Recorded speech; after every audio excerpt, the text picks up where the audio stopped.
16 सितंबर से शुरू हो जाएंगी। और आप ये देख तो 3.5 महीने हैं, और हम 3.5 मंथ भी नहीं लेंगे पूरा सिलेबस करने में। हम कोशिश करेंगे कि 3 मंथ में आपका सिलेबस बहुत अच्छे से हो जाए, और हो भी जाता है। बात बचती है कि सर 15 डेज में फुल टू रिवीजन के लिए आपका समय दिया जाएगा, लास्ट के 15 डेज। ठीक है, पूरे रिवीजन पे हम लोग फोकस करेंगे, जिससे आपने जो पढ़ा है वो रिवाइज भी अच्छे से हो जाए। बच्चे इसमें तो सिलेबस का पूरा होने का जवाब आपको मिलेगा। क्या बैच के साथ प्रैक्टिस सेट्स भी करें? जी हाँ, जैसे आपको मालूम है कि बैच के कुछ दिनों बाद हमारे प्रैक्टिस सेट्स भी शुरू हो जाते हैं, और वो होंगे। देखिए, प्रैक्टिस सेट्स उन बच्चों के लिए जिन्होंने बैच पहले कभी पढ़ लिया है, अब वो केवल प्रैक्टिस सेट से जुड़ना चाहते हैं, तो उनके लिए वो बेस्ट होता है अपनी प्रैक्टिस लगातार, ताकि वो टच ना छूटे उनका। पर मैं उन बच्चों से कहूंगा कि जो बैच भी पहली बार कर रहे हैं और फिर कहें सर हम प्रैक्टिस सेट भी करें, मान लीजिए बैच की 6-7 क्लास हो जाती है, फिर 3-4 घंटे के प्रैक्टिस सेट, तो 10 घंटे आप नहीं पढ़ पाओगे ऑनलाइन लगातार, और ना पढ़ना चाहिए। अगर 6-7 घंटे पढ़ रहे हैं तो ये अपने आप में सफिशियंट है। उसके बाद 3-4 घंटे आप रिवीजन को दीजिए। वो रिवीजन कैसे? जो क्लास में पढ़ाया है उसको बुक से पढ़ें या नोट से पढ़ें। ठीक है, नोट्स आपको दिए जाएंगे हर क्लास में, तो कैसे दिए जाएंगे वो भी मैं बता दूंगा। तो बच्चे, इस बैच के साथ आपको, अगर फ्रेशर हैं, प्रैक्टिस सेट्स मत करिएगा, वरना इतना आप कर नहीं पाएंगे।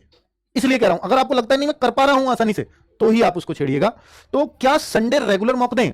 मॉक में भी बहुत सारे बच्चे कंफ्यूज रहते हैं कि सर रेगुलर मॉक दें या ना दें। तो रेगुलर मॉक बच्चे उन बच्चों को देना चाहिए जिनको ये लगे कि हाँ मैंने सिलेबस काफी हद तक कंप्लीट कर लिया है, या मैंने पहले पढ़ा हुआ था ऑलरेडी, मैं अपने आप को मॉक में भी साथ साथ चेक करना चाहता हूं, तो करिए। और अगर आप बिल्कुल शून्य से शुरुआत कर रहे हैं और आप अभी से मॉक देना शुरू कर देते हैं, वो गलत बात है। मेरे ख्याल से आपको 2 महीने पहले आप सिलेबस अच्छे से कंप्लीट कर लीजिए, 2 मंथ बाद आप मॉक की तरफ जाएंगे तो बेहतर रहेगा आपके लिए। ठीक है, अगर आप फ्रेशर हैं तो। और अगर आप पुराने स्टूडेंट हैं, पहले भी कुछ पढ़ रखा है, तो फिर मॉक आप रेगुलर रख सकते हो। क्या बैच के अलग, बैच के अलावा बहुत सारे बच्चे कहते हैं सर इस बैच के अलावा कुछ और पढ़ने की तो जरूरत नहीं है, इस बैच की क्लासेस कंप्लीट कर लें क्या? बिल्कुल सही है। पर बच्चे, आपको मैं एक बात हमेशा कहता हूं कि जैसे मैथ्स और रीजनिंग जैसे सब्जेक्ट है ना, तो आपको देखिए, कई बार हमने मैथ्स सर बहुत बार पढ़ लिया, जब टीचर पढ़ाता है तो समझ में आ जाता है, लेकिन बाद में भूल जाते हैं। तो ये क्यों होती है समस्या? इसका सिर्फ एक ही तरीका है कि जब आपका टीचर मैथ्स पढ़ाता है ना आपको, तो उसके बाद आपको बुक से करने पर ही कॉन्फिडेंस आएगा। मैथ्स ऐसा सब्जेक्ट है, रीजनिंग ऐसा सब्जेक्ट है, इन दोनों सब्जेक्ट्स में ना प्रैक्टिस की जरूरत होती है बच्चों। तो इसके साथ आपको, मैथ्स के साथ विशेषकर मैं कह रहा हूं कि आपको साथ में बुक से जरूर करना चाहिए।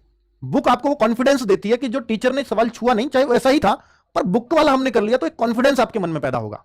और उसके जैसे अगर साइड बाय साइड कुछ और सवाल हो जाएंगे, तो जो मैथ्स का कॉन्फिडेंस आएगा ना, वो बुक करने से आएगा हमेशा। केवल क्लास के क्वेश्चन करने से या क्लास करने से कॉन्फिडेंस मैथ्स में कभी नहीं आ पाएगा। ठीक है, तो ये अब बुक कौन सी करें, तो मैंने आपको बता दिया। एसएससी जीडी का ही अगर आपको एग्जाम देना और यही निकालना है, तो एसएससी जीडी के लिए मैथ्स की बुक अपनी सफिशियंट है, मोर देन सफिशियंट है। ठीक है, उसमें सब कुछ है जो आपके लिए आ सकता है। क्या खुद के नोट्स बनाएं? बहुत सारे बच्चे क्लास में पूछते हैं सर हम अपने नोट्स बनाएं या हम नोट्स से पढ़ें। बच्चे, जब नोट्स तो हम आपको प्रोवाइड कराएंगे, चाहे आप बनाओ या मत बनाओ, हर क्लास के नोट्स आपको दिए जाएंगे।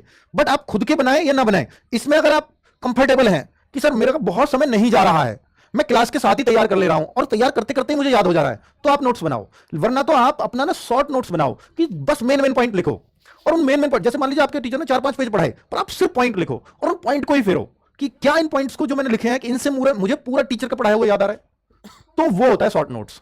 और अगर आप ये सोचते हो कि नहीं सर मुझे तो फिर टीचर का पढ़ाया हुआ याद नहीं आ पा रहा है, तो फिर वहां पर आप देखो कि आपने शॉर्ट नोट्स जो बनाए और आपको जो नोट्स हमने प्रोवाइड करवाए हैं, टीचर ने जो सब कुछ डिट्टो पढ़ाया होगा, वो हम आपको नोट्स प्रोवाइड कराएंगे, हर क्लास की पीडीएफ उस क्लास के आगे लगी होगी एप्लीकेशन में। तो वहां उससे आप मिलान कर लें, तो आपको बार बार क्लास नहीं देखनी पड़ेगी।